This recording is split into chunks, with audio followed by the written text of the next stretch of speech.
Hello there, friends. Before we jump into it, if you like what we do here on cPDH.guide, the YouTube, and you want to support us in a free way, because, you know, that's what friends do, hit that like, hit that subscribe, even share the damn thing. All right, on to the show. Welcome, Pauper Commander players. If you have not heard, which you should have by now, there was a little bit of a tournament this past weekend that was actually associated with a cPDH event. It was a day 2 of Punt City 3. That's correct? Yep. And with me, I have Brokenkard, aka Kevin, who took down that cPDH event with the Rusty Buckets, or Patchwork Automaton, or what was that? What we were calling it? Was Rusty Bucket? Yeah. Sometimes I call him the Atom from the movie Real Steel. Right on. Yeah. So, number one, you have, for the first time in history. Wow, that's weird to say. For the first time in history, you've got a cPDH event that's somewhat married up to a cEDH event, a larger weekend. Number two. Let's see, I've talked, no, I didn't get to touch, I don't think I've had a chance to talk to a Philly winner before, so that's something new as well. You have a colorless commander, being oriented in a Voltron-y archetype. So, like, as far as like interviews with winners, we're kind of like hitting the strata of like. I do think Ross is from Philly, and you interviewed him, right? Did I? Ross from the Third Path Iconoclast winner? I did not. That was our friend Common Connoisseurs. Sorry about that. No. No worries at all. So, big weekend. Patchwork takes it down. I got my man Kevin here from Philly, which I would be remiss if I didn't say, of the larger in-person metas that exist, Philly is a crazy environment. You've got some really hard-hitting, dedicated players who want to flesh out. Like, there is no, like, online metas will sometimes get weird and combo heavy. Not so in Philly. Anything goes in Philly. So I'm really excited to kind of showcase the attitude of that space and the people within it and all of that. So let's kind of start from that little perspective. What is your comeuppance in Magic? How did you kind of get started down this road of eventually playing Pauper Commander? Well, I started off playing Magic only like 2.5 years ago. I actually bought a deck like much before that and didn't get to play it for almost a year. And I came out to Philly for law school, and I ended up going to Red Cap's Corner, which is right around the corner from Drexel, where I go to law school. And I always liked doing kind of wonky things, and Commander was really good for that format. But it wasn't until I met some of the really like high power players at the table at Red Caps, Kai being one of them. He was on the Abdel Agent deck. That really Heartless taught me. For you internet types. That's Heartless. Yes. Heartless. He and the group out there, Red Caps, are the ones that really kind of took me to the next level in terms of really understanding the game, and how and what's kind of really important and how to properly threat assess. And then eventually I spread out to the other side of the city, going to Queen and Rook as well, met Dallas, introduced me to the event, and I just thought, I've never done a tournament before. But I'm doing pretty well. I know how to build a deck. Let's try to do something fun and have a interesting Sunday. So you kind of touched briefly on some of the points for the follow-on questions. I'm actually gonna like skip, because I think that might be so. What kind of prep work? It sounded like you got linked up with a crew of people that were very seriously competitive. So it sounds like your prep work came almost inadvertently in the fact that you were thrust into this super competitive environment. Now, I would assume that the inspiration for Automaton probably came out of that. Um, a little bit, actually. I to backtrack a little bit, maybe not, because the attitude towards the people that I've been playing with, and the cPDH decks from people that showed up to the practices at Queen and Rook, and the Red Caps as they were preparing for the tournament. Patchwork is awful against the random junk. I built Patchwork because I realized it was my first tournament. I knew I was looking for something kind of wonky, and I took a really close look at what the meta was, and just through online, and just talking to other people and what they've seen in tournaments. And I saw that really combo heavy meta that you're talking about. And I decided, I got to go high variance. If I pick a deck and if I'm just going to copy a deck that's a complicated combo deck where everyone else has more experience than me, they're more than likely just going to play it better than me. Or if I win, it's probably just who draws better, which I think in this format is there's a lot more room for variance and a lot more room for people to brick than people might realize. So I really just I built Patchwork as a way to say, I don't have, as a new player, as a new face here, I don't have much of a say in who wins, but I can shake up the meta and kick combo decks off the table and out of the top four. And that's mostly what I did, and that's just how you play Patchwork. I think he's probably Gretchen's worst nightmare. I'm sorry, Dallas. I didn't pay him to say that. Sorry, he's one of our. Well, there's a myriad of known Gretchen enjoyers out there. So yeah, he's coming for you guys. It's not my fault.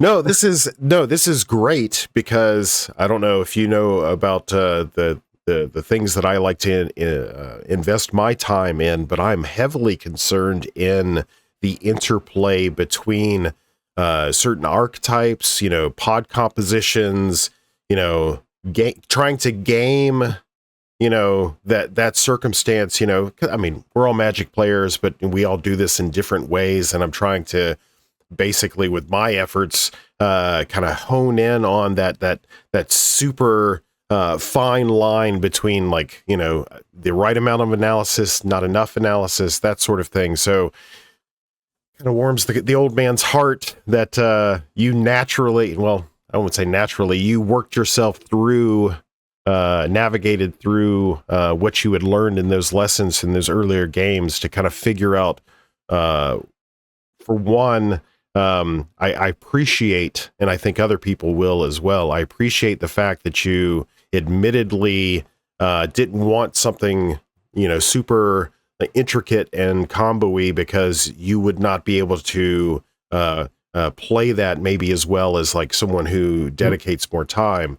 So that's a great point that doesn't get brought up often enough. But then also kind of leveraging your skill set to something that you could dependably, navigate through a pod after pod after pod after pod. So yeah. That's not to say that it's a brandless deck. It might look like it on the surface, but the only way it has a chance is with proper threat assessment and knowing where your leverage is in terms of like how to interact with people. It wasn't until I got to like the third or fourth rounds that I really realized I could force some of these combo players to just play with their hand open to the table because you don't necessarily want to kick them out too early. Elaborate on that. So if you can beat a combo player within an inch of their life, they just need to do whatever they can to still live. But if there's only one at the table, or maybe there's two and they're both, and you have to decide who to kill first, they have to do whatever they have to do to survive. And the only thing that can convince me to not kill them is just revealing their hand. And I need to know that if I can run the gamble of them drawing one more card and having one more turn, because as soon as I've done what the table wants me to do, I'm the next threat. And the whole downside of Patchwork is, as soon as you get removed, you have very little comeback. There are some different techs you could do, but to give yourself more of an out, but it also slows the game down. And I wanted to play to Patchwork's strengths as much as possible. And because, like, looking at the meta, what there is, or just even with the available card pool, this isn't cDH where you're drawing very deep into your deck reliably, where you have a bunch of tutors or and a bunch of really cheap removal to get around that ward cost. So Patchwork is virtually invincible until turn 5 or 6. And then people don't really want to remove it, even if they don't have it in hand. And it's just you gambling against them to see if are they going to top deck the removal, because then you're out of the game. Mm-hmm. And is the only time anyone wants to remove it earlier is if you're the one being targeted. So if you can force that people to play with the scariest people to play with their hands open, you get the full information to properly threat assess. I'm hopeful, and I said this in a Discord maybe a few days ago. I hope everybody starts playing Voltron. Maybe not necessarily Patchwork, but I hope this this whole thing stimulates people to pick up an archetype such as this. I digress a little bit. So what card choices, you'll have to forgive me, it's been a really long day. What card choices are available to you, or what types of removal, what types of card advantage, how does being colorless affect or limit what you're able to do in the 99 regarding the Voltron game plan? So most of the cards in the deck, and this is why it's so consistent, you can almost always kill someone by turn 5 or 6. Because virtually every card. Yes, one person. Sometimes you can sneak in a hit against someone else, which is always a good idea to get them kind of prepped for life after Gretchen. But virtually every card in the deck is the same. It's basically you spend 2 mana and you draw a card, and then there's a couple little cute things you can throw in there too, because you are going to run out of cards.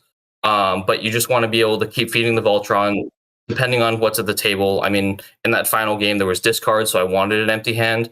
But, you also need to know it's not about how much damage, it's about how many hits, because that's the number of turns. So sometimes you want to hold stuff back, because there's a pretty good chance that the last player is going to have removal by that time.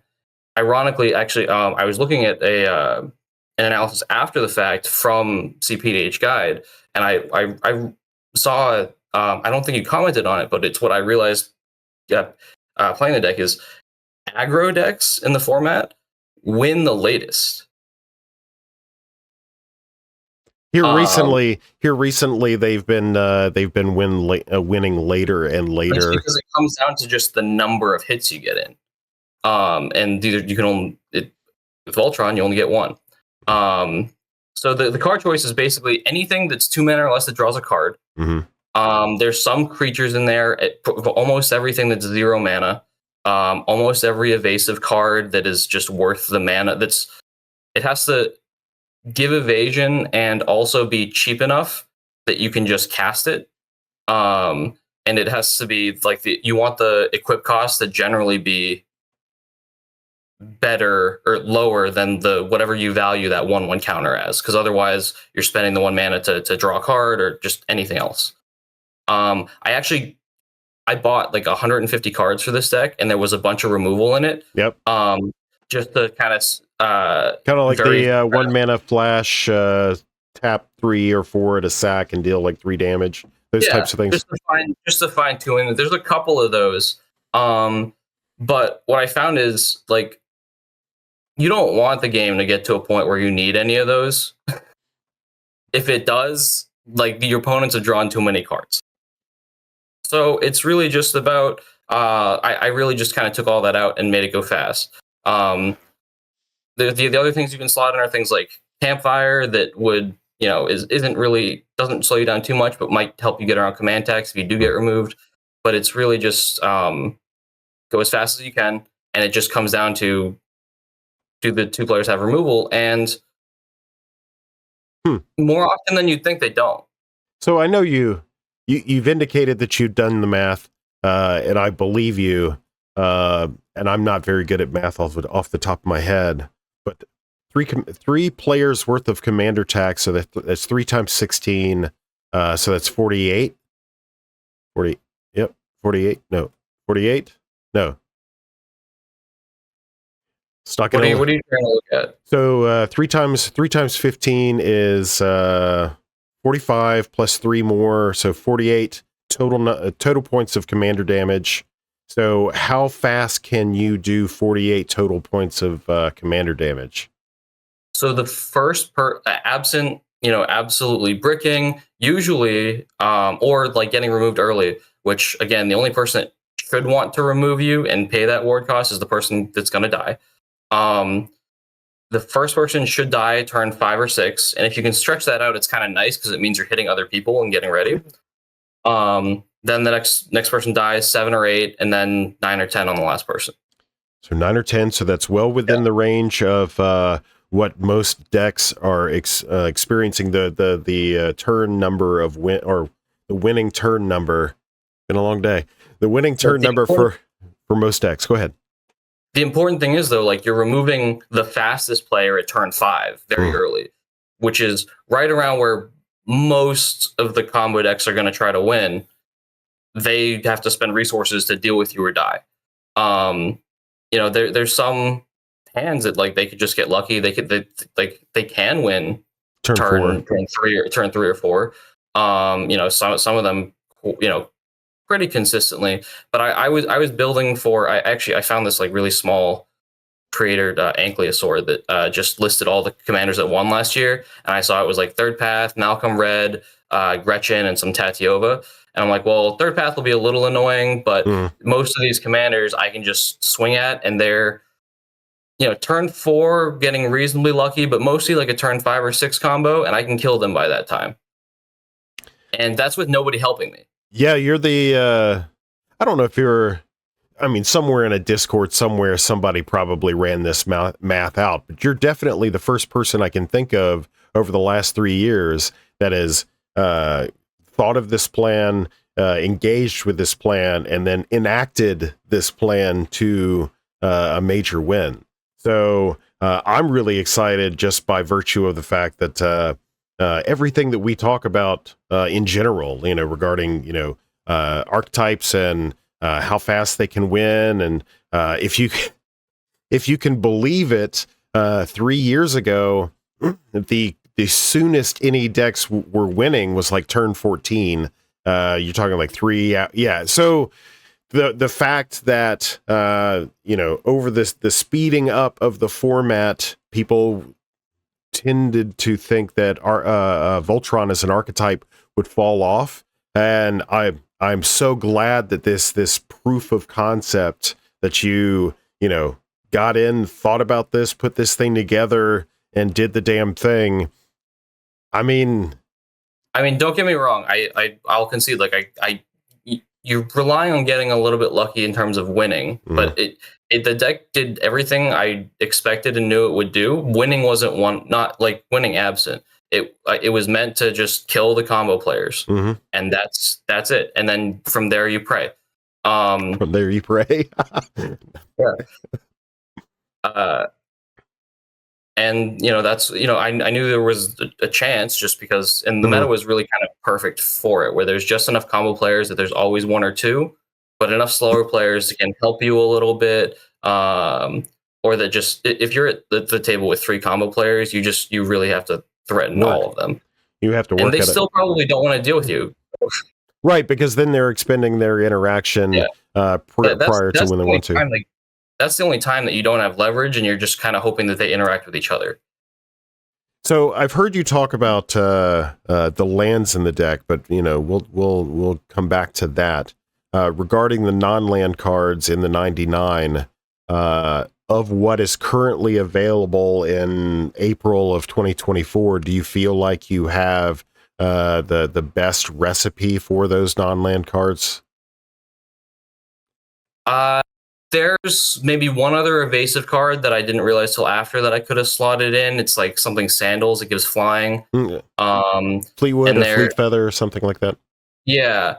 And there's I could put in things like Campfire. I think that based on the meta that I saw versus what I expected, because again, the local Philly meta, everyone's like, they're trying to do like these really cool things, but when you're building to try and counter what most people are playing, it's not very good practice. So I saw a lot more edicts. So I slotted in like the Sojourner's Companion, But based on what I saw that day, like I could have taken, some of the top end just creatures out, but you still want all the card draw. There's not really a lot of room for the plan that I was doing, which is just do as good as take Patrick's advantage and push it to the limit.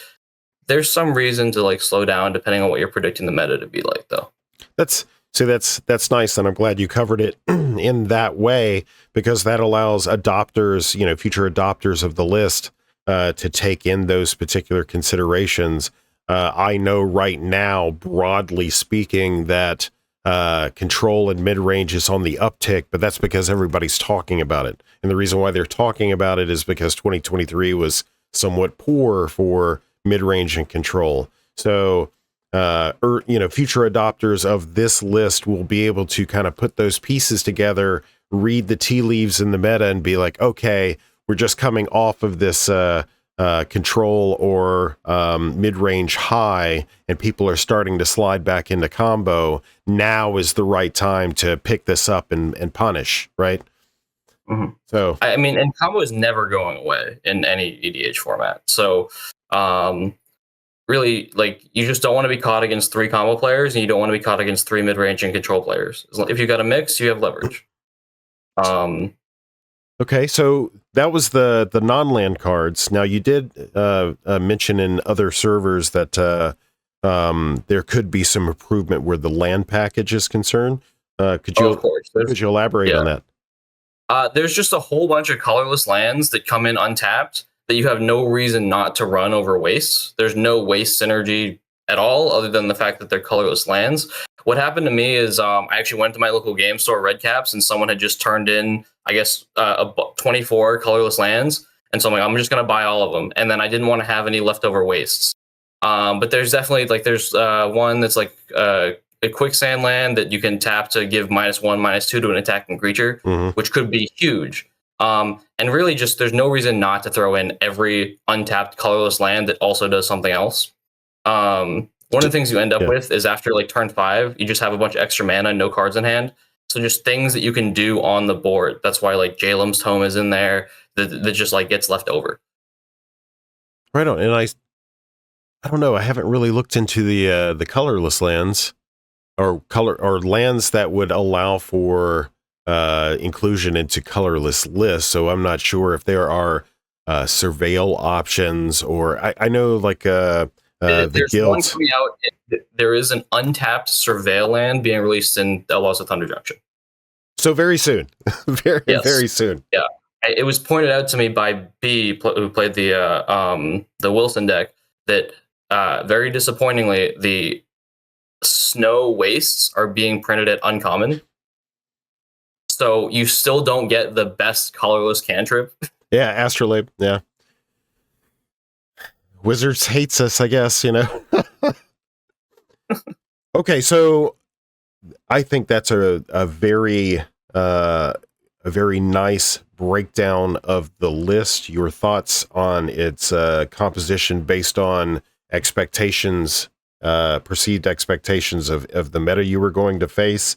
You did a great job of outlining opportunities for other people to consider other options based on things that are not necessarily in line with what your expectations for the tournament were. So I think that is freaking great. Probably a good time we can pivot into what you saw in the rounds on the day. If you recall those games, I know it's really difficult for me to do that because I'm kind of a leave it on the field kind of guy. Once I battle, it's just it evaporates. But I'm also old. I know I might have the rounds a little out of order, but I know I started off against B on Wilson Far Traveler, an Enris Scion poison list, and a Slime Against Humanity deck, and it was a bad matchup for Patchwork. I got oddly targeted by the player who was playing the poison deck, which maybe deserved, maybe not. I mean, I was taken off pretty fast, but I was a little unsure of myself because there wasn't a combo player to have that leverage with at the table, and everyone just built up boards around me. there's not a whole lot about that. I did get shut down by that same enchantment that still haunts me, the mono white one that gives my creature shadow and removes everything. Yeah. By B. So I knew that was coming for later on. And B actually ended up winning that one. Then round 2, I ended up with against a Malcolm Kedis, a Gretchen, Mm-hmm. who was the Gretchen. I think his name's Will Smith, that ended up in the finals, and a Flyers control deck. And I was just working with the Flyers control deck to figure out who was going faster. Um, That was the we got out. Imperium Eagle or something like that. Yeah. Yeah. Yeah. Really cool deck, and I was really worried about it. I was like pretty sure no matter what, I was gonna lose, because even if we got rid of the combo players, like most of the evasion I have is flying. I was actually in that game, I tried to sandbag my trample evasion, just to make them not worry. Mm-hmm. But we ended up getting the Malcolm Kedis player out, and right before on their last turn, they get probed Gretchen, would have seen that they had the win in hand, and then just let us kill them, which was a bit strange. But I still, again, I did what I wanted to do. I kicked out the combo player. Round 3, it was a 3-person pod, which is just unfair when you're playing Patchwork. So we actually got in, like we played a second game for fun, and they like fully targeted me and got it off that time. But yeah, that wasn't much to really write home about. The 4th game was the really interesting one, where I like learned the most and took what I had from the previous rounds.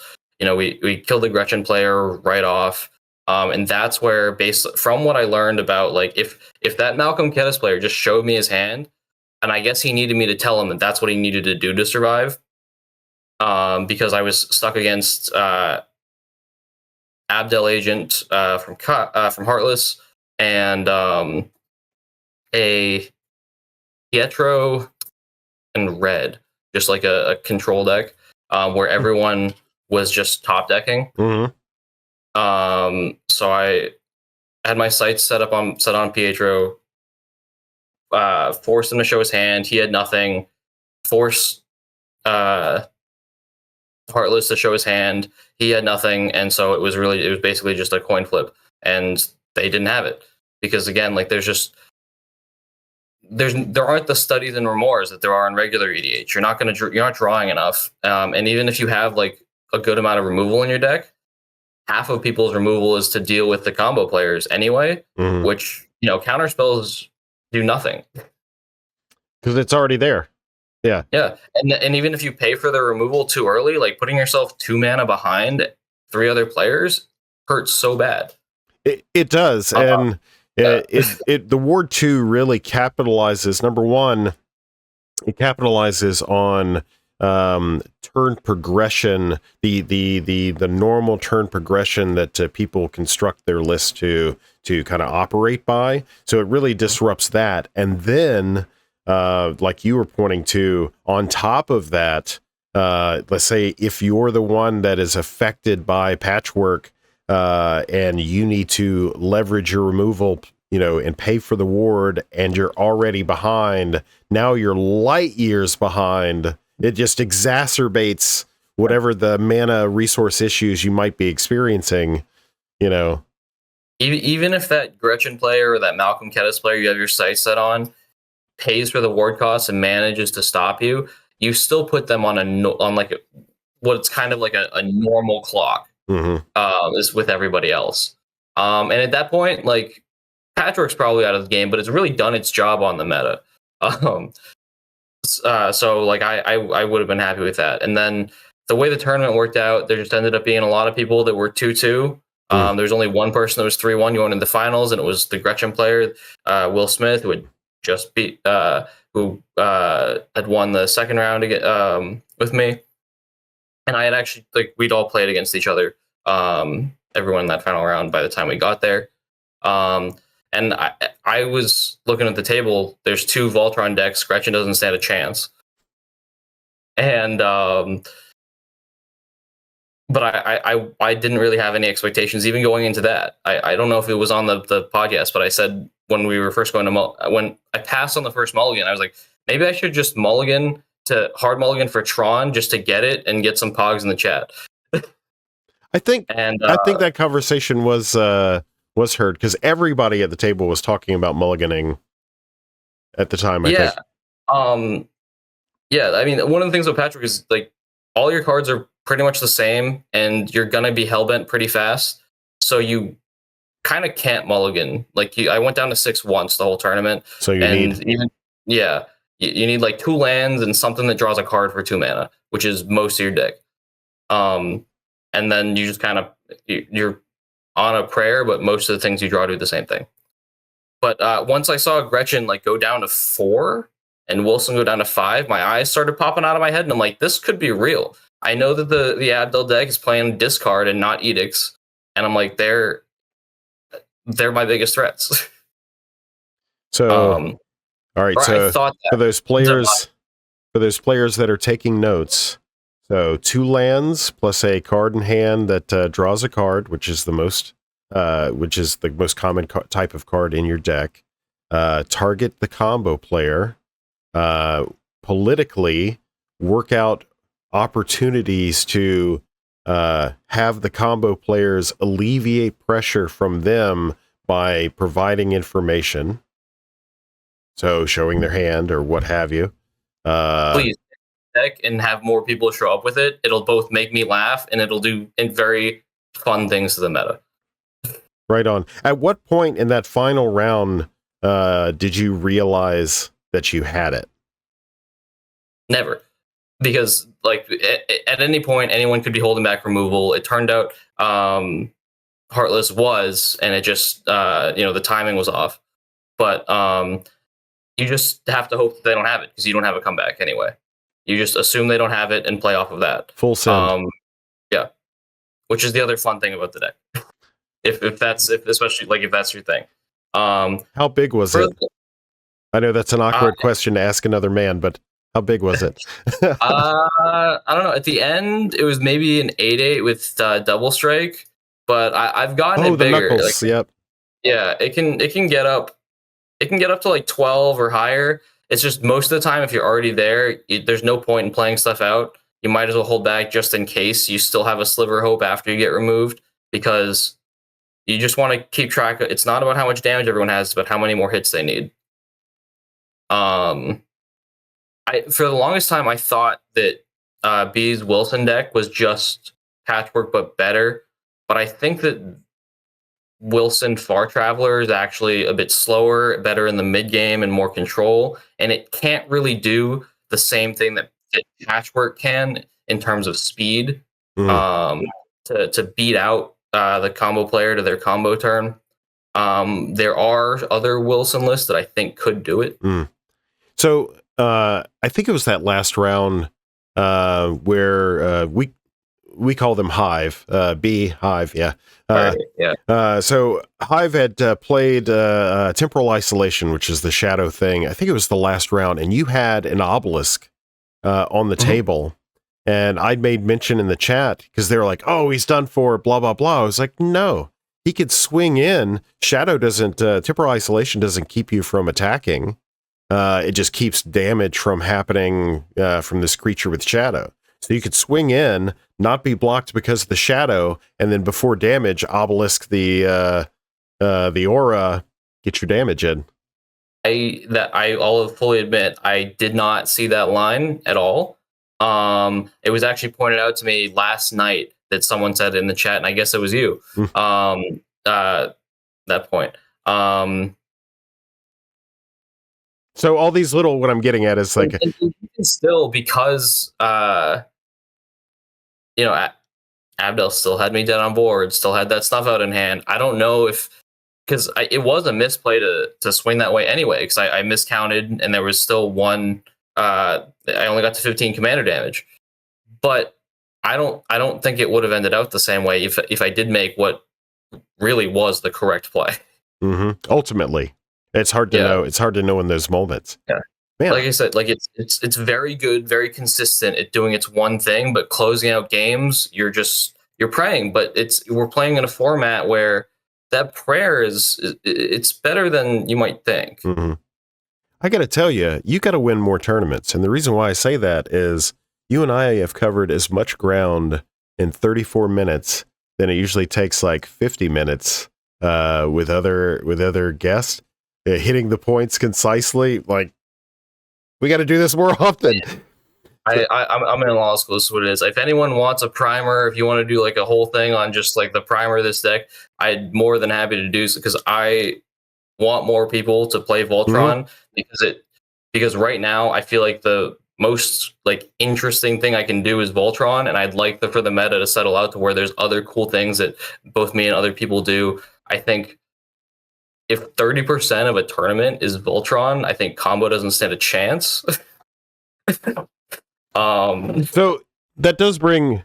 So we're kind of leaning. Your friends to all come out with a patchwork deck. So you might not win, but after this well-earned victory, I didn't catch the earlier games, and plus there was only one feature match at a time. But I did catch the half of the third one and the very last match, of course. So for you, what are the next? Well, it's kind of bifurcated. What are your next steps, like with regarding the development of Patchwork? Like, is there? We had mentioned a couple of cards coming out. Is there anything on the wish list? Like, do you wish for more varying type of evasion? What are the things you're going to be on the lookout for, so to speak? And then, if not Patchwork for you personally in the events coming up, then what would be your next, I assume, Voltron-y pivot that's probably, yeah. What say you? I'm really not a Voltron player. It's my least favorite way to play in like EDH at all. But just it being colorless and just having this really weird, interesting place in the meta is what drew me to it.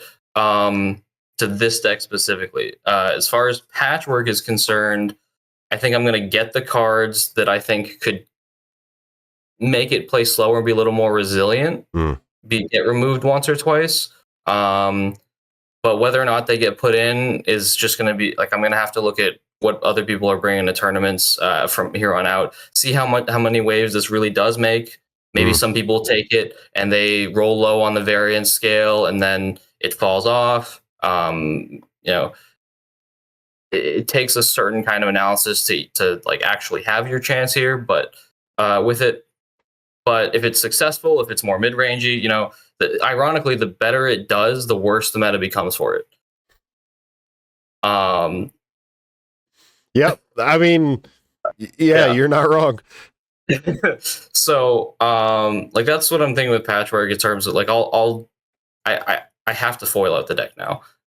First of all, you have to. But yeah. So like that's so I'll have like my swap-ins.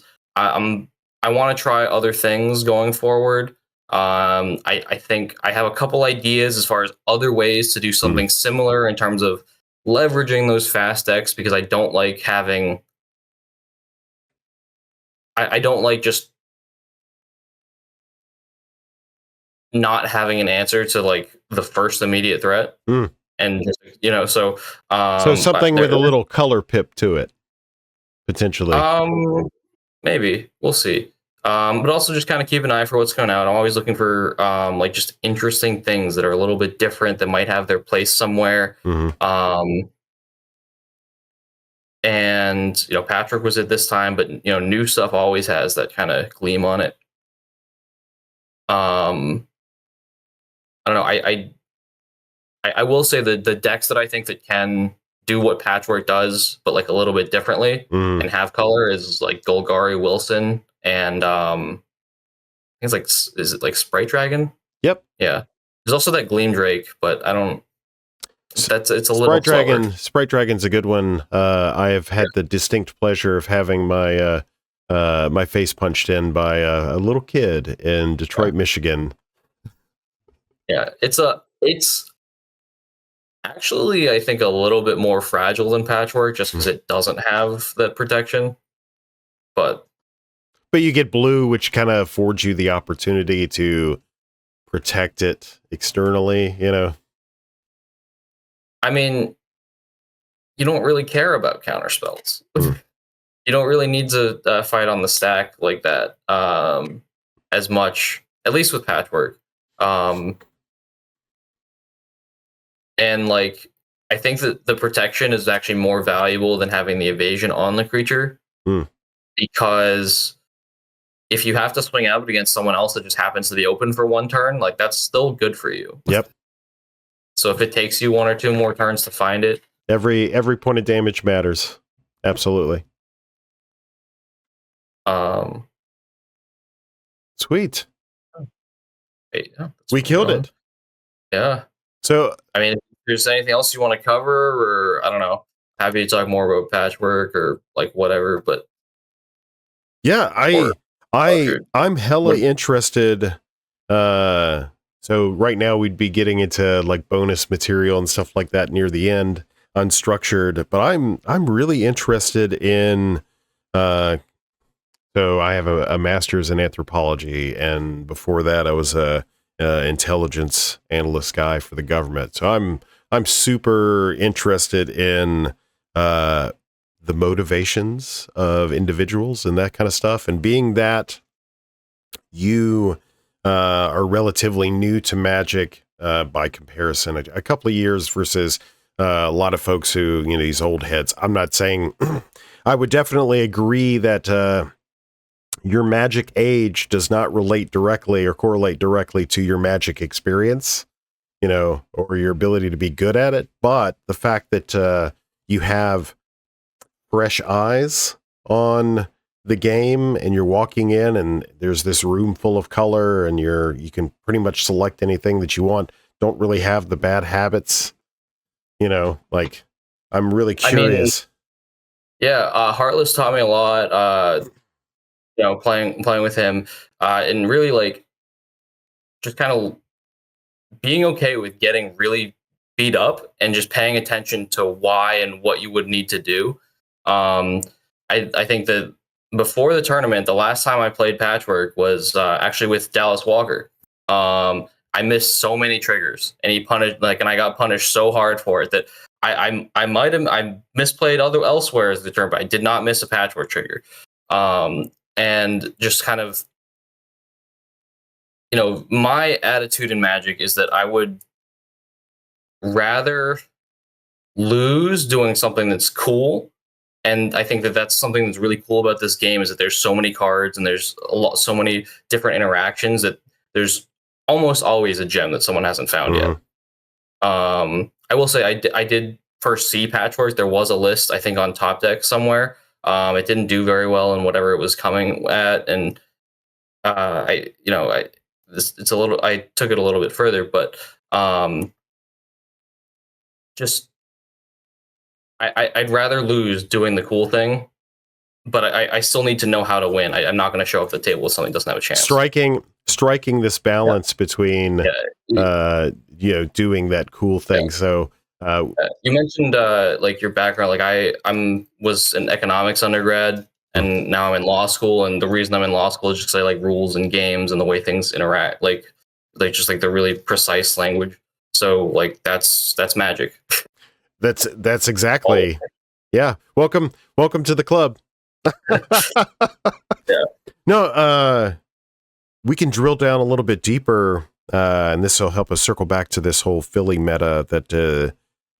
Is really, it's one of a kind and second to none. Now, of course, I've never visited this place in person yet, but having interacted with Dallas Walker and Heartless and other folks from that meta, Sarson over the last couple of years, I've really got to see, because, you know, I observe, I've really got to see kind of like, number one, the attitude towards the game, you know, how they go about testing things, the things that they care about, that they try. Like you were saying, it was really important for me to do the cool thing, but also be able to convert that into a win. That is super Philly, Like that is very encapsulating of that attitude of like, we're going to win. We're going to do it with our own flair, but we're going to win, So, how do those folks, well, I suppose everybody's playing week to week in person, down at the cafe, or what was the first place that you had mentioned? Because I only is the game store in West Philly. Okay. So is this a weekly thing? Like, are you showing up and, throwing cards and... Yeah, I played 2 or 3 times a week. Actually, leading up to the tournament, the other thing that that helped a little bit, I actually just started playing cPDH like 3-4 weeks beforehand, and just seeing like the difference also kind of helps solidifying like what's really missing from the Pauper card pool to be able to abuse that. Mm-hmm. And so like between all the game stores in Philly and all the different communities that we have for different types of Magic, you can find a game just about anywhere. But the people that I've like mostly run into is that like even going to cPDH, where everything like is very linear and streamlined, there's still a good amount of people that are like appreciating and like pulling out wins with just like these really weird things. And part of the way to do it is with just, especially in EDH, like the politics of the table. But it's not just like, you're getting lucky. It's that it's actually people's best decision to leave you alone for a bit and let them cook. I don't want to speak for any individual person, but that's really the vibe I've gotten. Philly's been my real like main Magic meta since I started playing. So, but I can't really necessarily relate it to what you're describing, but I have an idea. It's been like very welcoming for the most part of like just really. There's a good amount of really weird things happening, and really weird thing. Like, and among the people that are actually good at the game, they're accepting of it and able to make it work. Yeah, the relationship that I'm trying to establish is folks that are out there in like Kansas or wherever. If their game store is experiencing XYZ, or if they act in a certain kind of way and the outcome of that is not the same, then looking at your circumstance, like you have people around you that intentionally push you, and they push you in a very specific type of way, then maybe they can replicate that in Kansas. Yeah, you also have to be just willing to just absolutely get your kicked in a couple times, but have it done by people that are willing to let you kind of do your own thing and show you where they need to show you to figure it out in terms of like priority and threat assessment. And the very first thing I learned is just card advantage is more dangerous than mana. And it's kind of worked wonders just on both sides in terms of what I want in my decks and what I need to get rid of. It seems like such a simple, straightforward thing, like now looking back, but that was that's the very first lesson that actually Heartless and Sarson taught me. And it's a lot of it just kind of really boils down to that. No, this is great. I'm jealous. And, honestly, like, and I think that decks like this, they kind of counter the meta, but in somewhat like it, speaking back towards Patchwork a little bit, a lot of people like to pick up decks. What I found is, because they're so prevalent, is just like the top decks in the meta that end up being like kind of complicated combo decks. And I think that you're already at a disadvantage. You should probably push the advantages you do have, like the Brewer's advantage, the perception that you're a new player at the table. I didn't really do that. I brought this so that I can make memes. Like, I have 5 excuses to not win. They are white, red, blue, black, and green, because I don't have any of them. or stuff like, I didn't even know you guys could play at instant speed.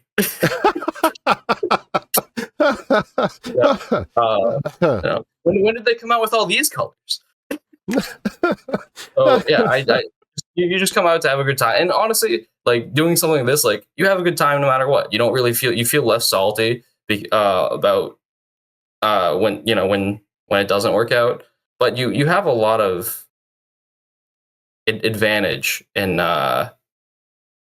doing something simpler that's a little bit more counter in terms of rather than going with the flow. Takes a little pressure off in a way. Not that the pressure is alleviated completely, but because it'll show up somewhere else. The stress will show up somewhere else. But yeah, no, this has been great. We're sitting at about 50 minutes. That's a pretty damn good interview. Where can people find you on the internet? This is where I'm really bad for these kinds of things. I don't have like a Twitter or like an Instagram or anything. Mm-hmm.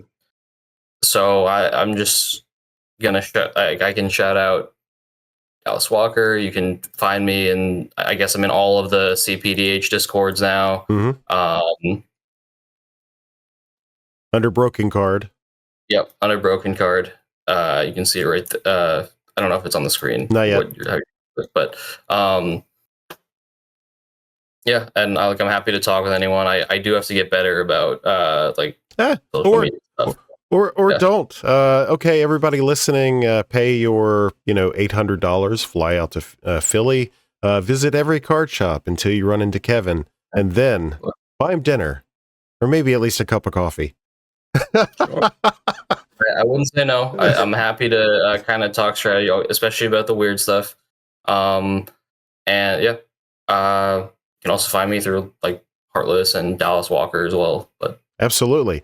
Do you have any intentions on playing in any of the online events coming up?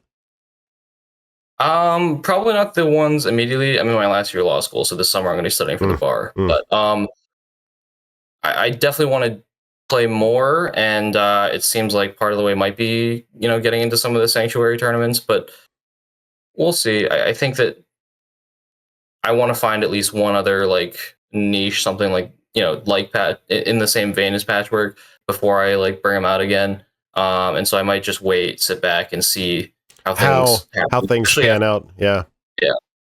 I expected to like lose pretty early, but eke out 1 or 2 wins and kill a lot of key players and just have that meta at the end, and then 1 or 2 people just kind of see me in the roster. But this might have a little bit more of waves than I thought it would. One can only hope. Yeah. Like I said, I hope Voltron decks are everywhere, because that tells me what I'm going to play next. Then people start running edicts, and then all of a sudden. Oh yeah, that's exactly. I got my foiled out, almost foiled out Conrad list, specifically with that's on the scam plan. So yeah, Kevin, this has been great. I am so glad we were able to link up. I'm so glad that people out there on the interwebs can hear of your adventure. I'm intentionally. It sounds like a great an epic adventure. Learning the ropes, getting your teeth kicked in by some great people who care about mentoring people, putting the work in to develop a list that navigates what your observations of the of the meta environment were, and then navigating through those pods, persistently learning along the way. Like the intel trick about getting combo players to reveal their hand. What if you had went into the tournament with that? I might have actually eked out an extra game just because of how that second game went. Mm-hmm. But who knows? Sometimes people just don't listen. I always assume people are going to make the correct decisions, and I'm not. And I don't want to. I'm not. I like table politics in terms of incentives, but I'm not going to try and lie or sway you the wrong way. So I'm like, I'll tell you, I think this is what you have to do. Politics is a tough one. They can always not listen and die anyway, and then we still end up losing to Gretchen or whoever's queued up to win. But yep, sweet. All right, that's a wrap. Once again, from the bottom of my heart, I'm glad this actually it worked out. In retrospect, I can tell that you're bad at the internet because it took me a day or 2 to get a hold of you. I don't actually know how that whiffed. I've I'm actually on Discord quite a bit, Mhm. and it just didn't show up for me somehow, or I'm just giving I, you I'm just I'm giving you not a used hard to time. getting this out of the blue as well. Yeah. So maybe I just wasn't checking that slot, but yeah. Sweet. Well, until the next time, I presume, which probably would be the next, based on what you had said, probably being the next Dallas Walker event, Riches to Rags. Of course, you got to give the opportunity for folks to steal the old crown from you. You know, you always take down the champion. I mean, go ahead. Especially if more people end up playing, the Wilsons and the Patchworks of the world. Like, I'd be very excited for the meta, because while Patchwork might not be, you can win with just about anything. With more Patchworks out there, you might be able to win with just about anything. Gotta up those rookie numbers. Everybody play it right now. Sweet. All right, Kevin. Thank you, buddy. I appreciate you. It's great meeting you. Thank you for this opportunity. Anything you want to say to the people before we close out? Have fun and play more PDH. Absolutely. All right, folks. We'll catch you on the flip.